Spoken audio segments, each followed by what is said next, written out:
ખેડાના મહેમદાવાદ તાલુકાના દાજીપુરા ગામે સરકારી ગૌચરની જમીન પર આવેલા કિંમતી લીલા વૃક્ષોની ગેરકાયદેસર કટાઈનો મામલો સામે આવતા ભારે ચકચાર મચી છે।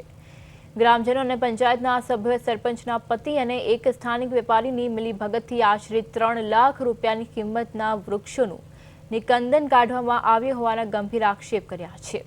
કોઈપણ પ્રકારની મંજૂરી વિના વૃક્ષો કાપી નાખવામાં આવ્યા હોવા છતાં તંત્ર દ્વારા કાર્યવાહી ન કરાતા સ્થાનિકોમાં ભારે રોષ જોવા મળી રહ્યો છે।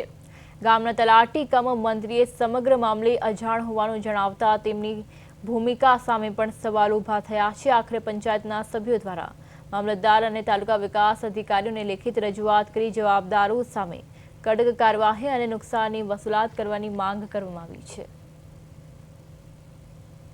તલાટીની ભૂમિકા સામે જે રીતે ગંભીર સવાલો ઊભા થયા છે ત્યારે હાલમાં મામલતદારને ફરિયાદ કરવામાં આવી છે।